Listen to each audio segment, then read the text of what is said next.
Matthieu, chapitre 16. Les pharisiens et les sadducéens abordèrent Jésus et, pour le mettre à l'épreuve, lui demandèrent de leur faire voir un signe venant du ciel. Jésus leur répondit, « Le soir, vous dites, il fera beau, car le ciel est rouge, et le matin, il y aura de l'orage aujourd'hui, car le ciel est d'un rouge sombre. Hypocrite, vous savez discerner l'aspect du ciel et vous ne pouvez pas discerner les signes des temps. Une génération mauvaise et adultère réclame un signe.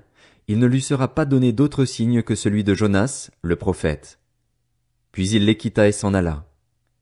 En passant sur l'autre rive, les disciples avaient oublié de prendre des pains. Jésus leur dit, « Attention, méfiez-vous du levain des pharisiens et des sadducéens. » Les disciples raisonnaient en eux-mêmes et disaient, « C'est parce que nous n'avons pas pris de pain. » Jésus, le sachant, leur dit, « Hommes de peu de foi, pourquoi raisonnez-vous en vous-même sur le fait que vous n'avez pas pris de pain? Ne comprenez-vous pas encore et ne vous rappelez-vous plus les 5 pains des 5000 hommes et combien de paniers vous avez emportés? Ni les 7 pains des 4000 hommes et combien de corbeilles vous avez emportés? Comment ne comprenez-vous pas que ce n'est pas de pain que je vous ai parlé? Méfiez-vous du levain des pharisiens et des sadducéens. » Alors ils comprirent que ce n'était pas du levain du pain qu'il leur avait dit de se méfier, mais de l'enseignement des pharisiens et des sadducéens. Jésus arriva dans le territoire de Césarée de Philippe.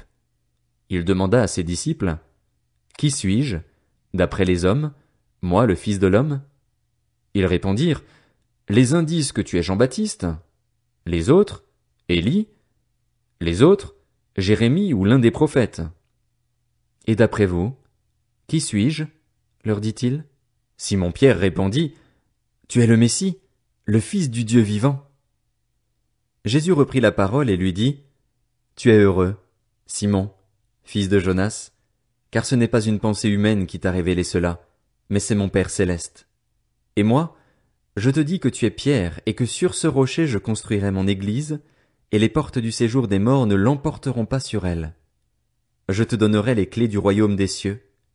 Ce que tu lieras sur la terre aura été lié au ciel, et ce que tu délieras sur la terre aura été délié au ciel. » Alors il ordonna aux disciples de ne dire à personne qu'il était le Messie.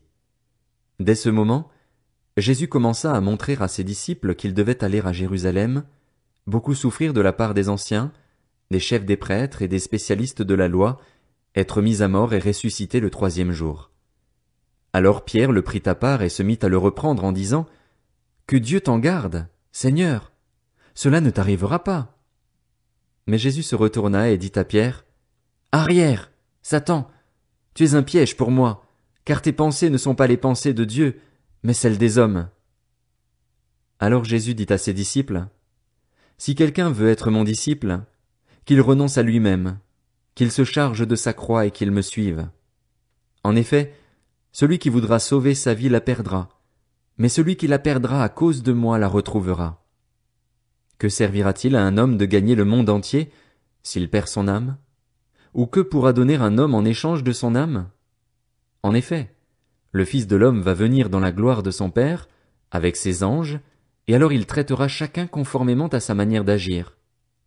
Je vous le dis en vérité, quelques-uns de ceux qui sont ici ne mourront pas avant d'avoir vu le Fils de l'homme venir dans son règne.